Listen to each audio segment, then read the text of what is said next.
Hola, muy buenas. Me llamo Rosa Pacheco Baldo y soy profesora en la Universidad de Alicante. Y en primer lugar quiero agradecerle que haya elegido esta ponencia titulada Un examen crítico del concepto de cultura nacional, actualización de la escala de Hofstede. Este estudio pretende revisar el concepto de cultura nacional utilizado por antropólogos y científicos sociales a la hora de describir las culturas de los países. Esta revisión viene planteada a raíz de la actualización de la escala de Hofstede en 2023 por parte del actual gestor del legado de Hofstede, que falleció en 2020, The Culture Factor Group, antes conocido como Hofstede Insights. En concreto, este estudio se centra en los casos de Estados Unidos y España y en la dimensión cultural de individualismo-colectivismo. Según se muestra en la tabla, de acuerdo con la revisión, Estados Unidos ha pasado de ser un país con una cultura altamente individualista, con 91 puntos en la escala, a ser un país con una cultura mucho menos individualista, con 60 puntos en la escala actual. Y por el contrario, España solía ser considerado un país con rasgo tanto colectivista como individualista, con 57 puntos, mientras que en la nueva escala se le considera un país individualista, con 67 puntos. Es decir, según esta escala nueva, España resulta ser más individualista que Estados Unidos, hecho con el cual no estoy de acuerdo.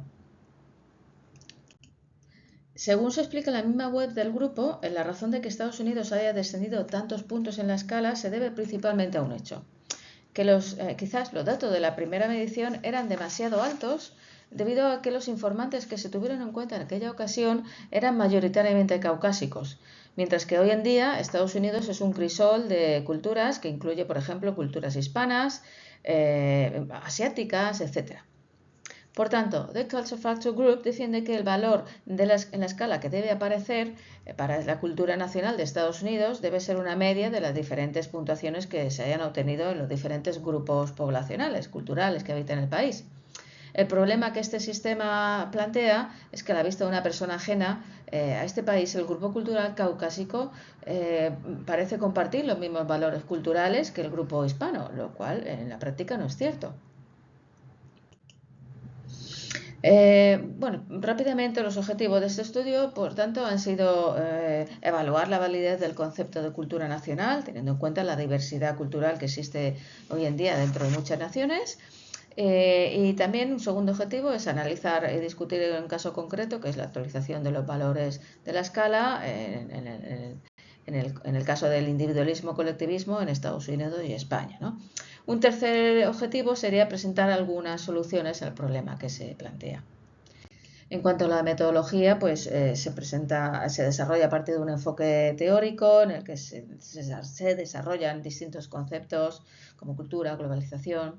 Y por otro lado, pues también se ofrece un análisis cuantitativo basado en datos estadísticos, demográficos, que permiten observar los cambios demográficos que ocurridos en España. Bien, pues en cuanto al concepto de cultura, se defiende que el concepto de cultura puede seguir siendo mantenido, ya que se refiere a la adquisición y mantenimiento de unos valores, unas costumbres, creencias, normas, etcétera, que son compartidos por un grupo poblacional que se transmiten de generación en generación y que hacen que este grupo se distinga de otros. En segundo lugar, el concepto de nación siempre ha sido difícil de definir y aquí se quiere destacar dos acepciones. Por un lado, el concepto de nación política, por el cual una nación es entendida como un conjunto poblacional que se rige por un mismo gobierno, una misma bandera política y que representa un Estado soberano. Y por otro lado, destaca el concepto de nación ideológica, que se refiere a un conjunto poblacional que puede compartir unas tradiciones, una historia, unas raíces, una lengua, que lo diferencia de otros grupos poblacionales. Entonces, mientras que el concepto de nación política está claro, en el sentido de que una nación está delimitada por un territorio legal, un sistema jurídico, administrativo, político, el concepto de nación ideológica es más difuso, ya que se basa en razones ideológicas que pueden no tener un sistema legal o jurídico que la sustente. Además, una nación ideológica también es más difícil de cuantificar, puesto que a veces ni siquiera hay un consenso sobre si un conjunto poblacional se debe considerar una nación ideológica, un grupo, un sector. Finalmente, tradicionalmente se ha utilizado el concepto de cultura nacional para caracterizar a los países en cuanto a sus tendencias culturales. Según lo expuesto aquí, este concepto tendría una carencia y es la de identificar a qué tipo de nación se refiere, si a la nación política o a la nación ideológica. Hasta ahora se entendía que se trataba de la nación política, sin importarnos que en esa nación política convivieran diferentes naciones ideológicas, ¿no? Ahora, en el siglo XXI, pues con una mayor concienciación cultural y de lo que es políticamente correcto o no, puede parecer una aberración ignorar a las naciones ideológicas que hay dentro de una misma nación política. De hecho, desde mi punto de vista, esta idea de mejora es lo que ha guiado a los cambios algunos de los cambios que se han realizado en la escala, puesto que como en la misma página web se muestra, se explica que la muestra de entonces consistía solamente en caucásicos, mientras que el último estudio representa otros grupos étnicos según el censo nacional. Y añade, los caucásicos todavía puntúan más individualistas que los hispanos, por ejemplo. Entonces, el problema que se plantea tras esta solución adoptada por Culture Factor Group es que realmente no sabemos cómo de individualista es la nación caucásica estadounidense comparada con la nación hispana estadounidense, por ejemplo, ya que los valores medidos en ambos grupos o varios grupos poblacionales, naciones ideológicas, han sido juntados y recalculados para tener un valor medio para el país. También debemos comentar los conceptos de globalización y migración. La globalización pues, se entiende como los movimientos migratorios que se han intensificado en las últimas décadas, ¿no? Debemos decidir si estos fenómenos han influido en las culturas y hasta qué punto lo han hecho, ¿no? A este respecto, la concepción que tenía Hofstede de la cultura resulta de vital importancia, porque él consideraba la cultura como una cebolla, es decir, con capas superficiales que pueden ser descubiertas e incluso modificadas, cambiadas, pero también con un núcleo al que es más difícil acceder y, por supuesto, modificar. Podríamos decir que con la globalización determinadas zonas del globo comparten ciertas costumbres, ideas o creencias. El hecho de que los mismos productos y servicios y sistemas económicos se hayan extendido a grandes áreas del planeta nos puede hacer llevar a pensar que unos países se parecen a otros. Pero, sin embargo, por poner un ejemplo, ¿se podría decir que los americanos o los españoles son más parecidos a los japoneses porque consumen manga o ramen? Pues ciertamente no. En realidad, debido a los movimientos migratorios que se han producido tanto en Estados Unidos como en España en las últimas décadas, ambos países se han enriquecido con elementos culturales provenientes de otras culturas. Sin embargo, cada uno de los diferentes grupos culturales que conviven mantienen sus rasgos culturales en el núcleo, en esa parte de la cebolla que no es visible. De hecho, como hemos dicho, según manifiesta Culture Factor Group, el grupo cultural caucásico de Estados Unidos es más individualista que el hispano, por ejemplo, y más individualista que la media. Entonces, por tanto, quizás no sea adecuado hablar o pensar que en Estados Unidos los ciudadanos que tienen una cultura ideológica caucásica son ahora menos individualistas porque comparten nacionalidad con los asiáticos o los hispanos. En definitiva, que si queremos ser inclusivos y políticamente correctos en lo que se refiere a culturas ideológicas dentro de una nación política, quizá ya no se puede hablar de culturas nacionales, ¿no? Porque algunas naciones políticas están compuestas por diferentes naciones ideológicas. El caso de España, bueno, pues se nos plantea la pregunta de si es ahora más individualista realmente. Entonces, al igual que para Estados Unidos se proporciona una explicación de por qué ha variado tanto el índice de individualismo en esta nación política, en el caso de España no se ofrece explicación de por qué ha pasado de ser una nación política con una cultura entre individualismo y colectivismo tendente a esto último, a ser un país bastante más individualista. Podría haber dos posibles respuestas a este fenómeno, y que serían, por un lado, la existencia de diferentes culturas dentro de una misma nación política, como ocurre en el caso de Estados Unidos. Y por otro lado, pues un verdadero cambio ideológico y de tradiciones culturales. En cuanto a esta segunda posible explicación, se podría justificar el cambio introducido en la nueva escala para España, pues este estudio reflexiona sobre el hecho de si la sociedad actual es de manera más de general más individualista. Y siempre nos estamos refiriendo a la concepción antropológica del término individualismo, ¿no?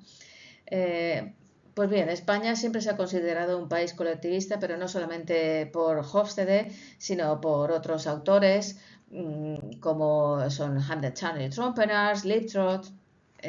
Liptrot incluso acuñó un término tribal para ese tipo de países con culturas intermedias entre el colectivismo y el individualismo. Es decir, por un lado, la importancia del individuo y su familia nuclear están por encima de la colectividad. Pero por otro lado, la influencia de otros grupos sobre el individuo, como la familia extensa, los grupos de amigos, compañeros, etcétera, pues es muy importante. Ningún hecho histórico, drástico o de otra razón nos puede hacer llevar a pensar que la sociedad española haya cambiado sus tendencias hacia el individualismo, ¿no? Y tenga que ser considerado ahora un país individualista. En cuanto a la otra posible explicación, la diversidad cultural, es decir, la existencia de diferentes culturas ideológicas dentro de una misma nación, pues este estudio también defiende que la diversidad cultural actual dentro del país no proporcionaría una respuesta al cambio que se ha realizado en la escala. Es decir, en España, en 2023, la población aumentó en 500.000 de personas. El 90% de las cuales correspondía o venían, eran personas de origen extranjero. Pero sin embargo, los grupos culturales que se incorporaron a la nación de España provienen de Colombia, Marruecos, Venezuela, Rumanía, China, Honduras, Ecuador, es decir, todos países con culturas colectivistas. Por tanto, en España no podremos decir que se ha visto influenciado con estilos de vida o creencias de corte individualista hasta el punto de que ahora debe ser considerada un país individualista, ¿no? Muy bien, pues entonces, ¿culturas nacionales o culturas mayoritarias? Si aceptamos por un lado, por tanto, que un país puede albergar diferentes culturas nacionales ideológicas dentro de su territorio político, ¿tiene sentido hablar de una sola cultura nacional? Pues la respuesta evidente parece ser que no, ¿no? Entonces existirían tres alternativas para esta situación, ¿no? La primera alternativa supondría identificar los rasgos de un país solamente por su cultura mayoritaria y no mencionar las demás culturas, que según Cultural Factor Group es lo que se habría estado haciendo hasta ahora, hasta en Estados Unidos, ¿no? En el caso de Estados Unidos. La segunda alternativa, más complicada, aunque más ajustada, pues implicaría en las naciones políticas donde se diese este fenómeno de múltiples culturas o naciones ideológicas, que se especificase que dentro de ese país existen varias culturas, naciones ideológicas, y se ofreciesen los datos de cada una de ellas. Una variante más sencilla sería ofrecer las cifras de la cultura mayoritaria y especificar que en esa nación política existe un importante porcentaje de población proveniente de Colombia, China, Marruecos, por ejemplo. Así la persona interesada pues, podría comprobar directamente en la escala de Hofstede cuáles son los valores culturales de esos otros países. El riesgo de este método, de esta opción, es que debido al fenómeno de la transculturación, los valores actuales de una nación política pueden ser diferentes a los valores culturales de un grupo poblacional, de una nación ideológica que está establecida en otro país, ¿no? La tercera solución, que es la intermedia, que es la de ofrecer una media de los valores culturales de todos los grupos, tal y como se presenta ahora, actualmente, pues no parece ser la más adecuada, ya que confunde al observador externo, porque este no tiene por qué saber que en esa nación política conviven otras naciones ideológicas, y segundo, porque no refleja con precisión los valores de ningún grupo cultural. Por ejemplo, si un investigador Nobel en cuestiones culturales consulta la escala y compara estos países, entenderá que España tiene unos valores culturales más individualistas que Estados Unidos, lo cual no es cierto, ¿no? Entonces se podría decir que la nueva escala de Hofstede puede plantear un problema de aplicabilidad, ya que tomar los valores que muestran, algunos de los valores que se muestran en esta escala, sin un contexto que los explique, pues puede acarrear implicaciones negativas a efectos prácticos, ¿no? Producir un choque cultural. Este artículo entonces ha demostrado que algunos conceptos tradicionales, así como la manera de presentarlos, pueden haber quedado obsoletos, ¿no? Por un lado, resulta necesario diferenciar el concepto de nación política del de nación ideológica, ya que debido a los importantes procesos migratorios que se han producido en las últimas décadas, algunas naciones políticas albergan diferentes naciones ideológicas. En este sentido, puede resultar confuso hablar de culturas a nivel nacional, ya que esta expresión se refiere tradicionalmente a nación política. Por otro lado, si se desea que una escala oriente correctamente al observador externo, debemos ser precisos a la hora de indicar a qué se refiere la escala, si a una nación política o a una media de las ideológicas que integran esta nación. Y esto último no parece ser lo más adecuado, ya que deja al lector, al observador, sin saber cuáles son los valores reales de cada nación ideológica. Y ya por último, merece la pena comentar que el investigador puede acudir al recurso que la misma página web de Cultural Factor Group ofrece, que es la anterior escala de Hofstede, ¿no? En este enlace terminado en Legacy. Este ofrece la anterior escala, ¿no? Pues muy bien, esto es todo. Muchas gracias por haber elegido otra vez esta ponencia y espero sus preguntas. Muchas gracias.